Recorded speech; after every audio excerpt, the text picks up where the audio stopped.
Hello everyone, welcome to another episode of the Best8a Podcast. In this episode, we talk with Anna Urman, Strategic Outreach and Communications Director at the Veteran Affairs Office of Small and Disadvantaged Business Utilization. She's a distinguished federal worker with experience in the procurement process. She worked with the Department of State as well as part of the Virginia APEX Accelerator program, assisting and training small businesses for over 5 years. Many thanks to her for joining us to discuss her role and work in VA, the differences in procurement work between two different agencies, and how can APEX Accelerators help different small businesses. Let's see what Anna has to say. I would like to ask you a little about your role at VA, generally speaking. What is it that you do? Because you're not a small business person, the typical thing. You have something that is reach out. What is that? So my title is very long. It's the Director of Strategic Outreach and Communications at the VA Office of Small and Disadvantaged Business Utilization. Gotcha. So let me explain what that means. VA is one of the largest OSDBU offices. The mission of the department is to provide support and to help veterans. And helping veterans that are small business owners, helping veterans that are trying to sell to government agencies is part of that mission. So within VA, there are resources that are devoted to not just meeting the statutory OSDBU goals and priorities and compliance, but also proactively working with small businesses. So that's what I do. I help veterans and other small businesses understand VA acquisitions and facilitate those opportunities for them to meet with buyers, to meet with primes, to do some outreach and position themselves to win work here. Okay, so that is the usual small business role. I don't know, maybe I was confused because of the title. Is that the usual thing for small business guys? Outreach and communication? Yeah. It is the usual thing. VA has a bigger organization to do that with.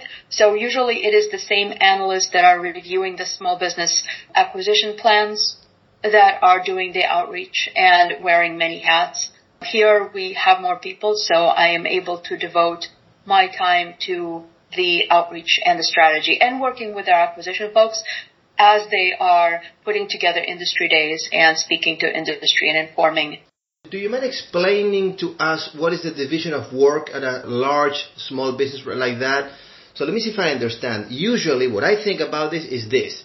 You have program people with a problem, people with a goal.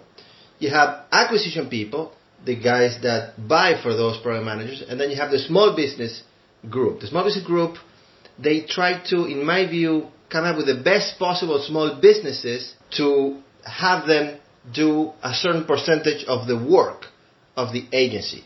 That is the way that I think about it. Do you see any fault with that, or? So maybe a different perspective. What the OSDBU office does, as dictated by the Small Business Act of 1953 and all of the subsequent changes, it is our job to ensure that our departments meet the small business mission, those goals that are established. And we do that with two main paths. One is working with our internal customers, the programs and the contracting offices, as you mentioned, to ensure that their acquisitions provide maximum practicable opportunities for small business. So it's helping with market research, it's reviewing things. Sometimes it's questioning their acquisition strategy. So that's one. That's internal facing.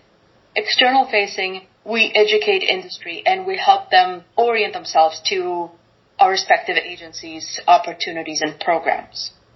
VA, as one of the largest agencies with a direct mission of helping a category of U.S. population, the veterans, we have the mission and the resources to do more outreach, more systematic outreach than other agencies. So, how do you guys in your office divide the work? So is you communicating and some other people doing analysis of work? How the whole thing work? Yeah, so we have our executive office. We have our executive director, Ms. Sharon Ridley, her deputy, Ms. Kimberly Osborne, and then we have 3 teams. There's the acquisition support team. They have the role and the responsibility to look at all of the acquisition strategies that come across, to help with market research, to sit on those integrated product teams or IPTs. So they're, heads down in the acquisition process. Gotcha. Myself, we are the external facing. We do the outreach, and I have a team of a couple of folks helping me do that. And we have our shared services team. That's our technology, contract support, all of our internal operation. Do you have a challenge finding SDBUs? Because there's so many. What is your challenge? People are dying to do business with VA. You would think that you don't need to do outreach. Am I wrong? So there are many people that want to do business with us. They're not always all prepared.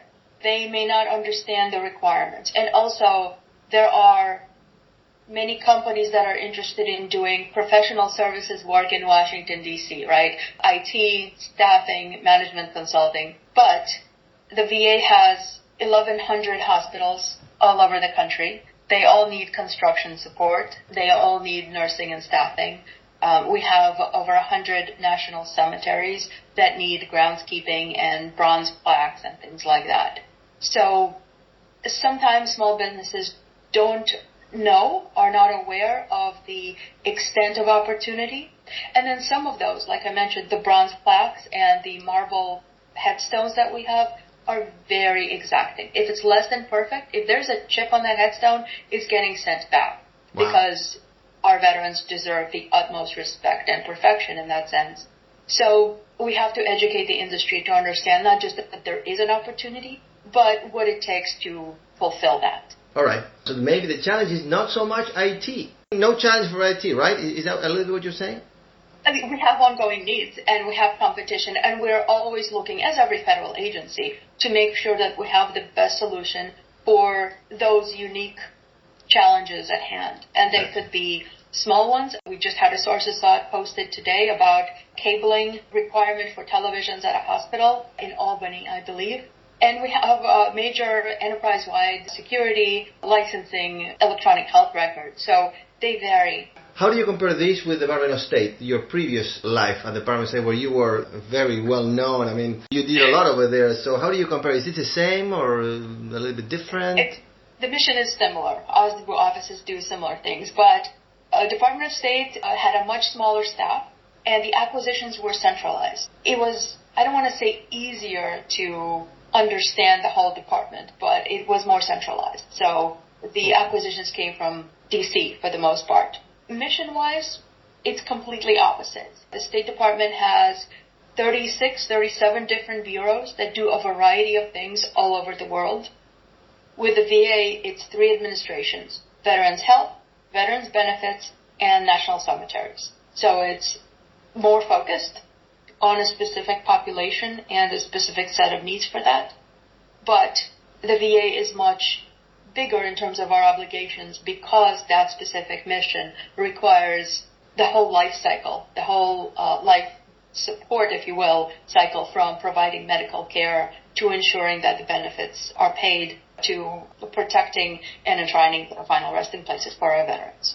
So in the Department of State, the acquisition was centralized. So once you know some people, understand their processes, you understand the small business office and the acquisition team. But in the VA, why are they a little bit distributed? Why is it that they're not centralized?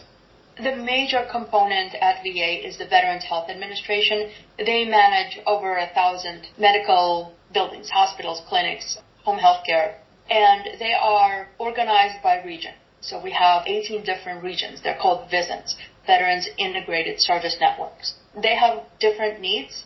They may specialize in different medical conditions. Some of them are doing advanced research in things like brain injury or prosthetics or oncology. And the buying can't be centralized. It doesn't make sense to do some enterprise-wide purchasing for things that are unique to a specific geography. Mm-hmm. So we have tiers. There are some things that are bought nationwide, some things that are bought regionally, and some things that are acquired by specific national contracting offices or those VISNs to solve their specific challenges. Each of those contracting offices has a small business liaison that works with the businesses and does market research for that office's unique needs. And we work with all of them, and we meet with them on a monthly basis.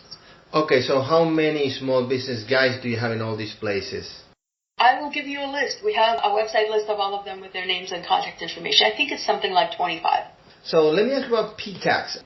I have heard about you doing these seminars or things in the PTAC of Virginia, or Virginia PTAC, I guess. But then I realized that you used to work there. So I'll be honest with you. 10 years ago, I went to some sort of event, and in my view, that it was for companies that are just starting, just to get started, trying to understand the basic things. Is that true? Am I wrong? I mean, do you think it makes sense for small businesses that have, good revenue and sophisticated work, and they understand more or less the basics? What type of small business can PTACs help? So I'm going to give a shout out to the APEX Accelerators. That's their new name. Yes, I forgot. Yeah, it hasn't been a year yet. So yes, they're formerly Procurement Technical Assistance Centers. Now they're APEX Accelerators. They're funded by the DOD and a local organization, usually a local university or local government, to ensure that, as it was initially envisioned, that there is an industrial supply base that is being supported and being developed for our country's readiness. The mission of those organizations has expanded to not just support DOD acquisitions, but all federal, as well as state and local. And the services that they provide, two big buckets, it's training and counseling. But the nature of that varies based on the need of their individual populations. And I think it's fair to say that there's a pyramid. Many companies come in not knowing anything about government contracting. So there is a lot of time, a lot of counselor time and training time spent on getting companies up to speed on things like registering in SAM, getting socioeconomics category certifications, helping with capability statements. But I think one of the best kept secrets about the APEX Accelerators is that many of their staff are former contracting officers.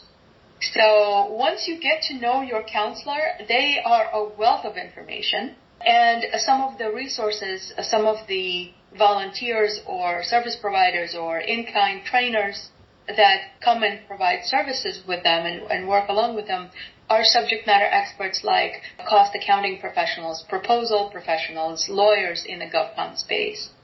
So it depends on what a company's needs are and what questions it has. If an APEX Accelerator can't help you, they'll tell you. But it's on you, and on you I mean on the company, to ask for that assistance, because you'll be surprised how much they can bring to bear. Do you think they do introductions if they think that the small business is prepared and savvy and mature and ready? Do they do that? I don't think they do one-on-one introductions, because you could get into conflict of interest pretty quickly with that. What they are able to do is, because federal agencies and APEX Accelerators have good relationships. We work together all the time. We are invited to each other's conferences to support. In fact, this afternoon I'm going to Virginia APEX to do a brief for their counselors. So what they're able to do is help facilitate those meetings and those opportunities for small businesses to meet with government entities. That way they're not introducing IT company one to a federal agency, but rather their suite of clients to a particular agency. It's more fair that way.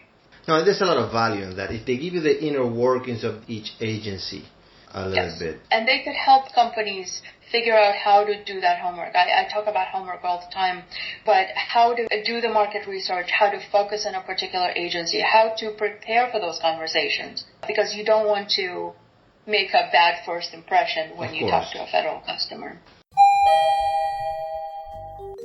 That's it for this episode. Thanks for tuning in to the Best8a Podcast.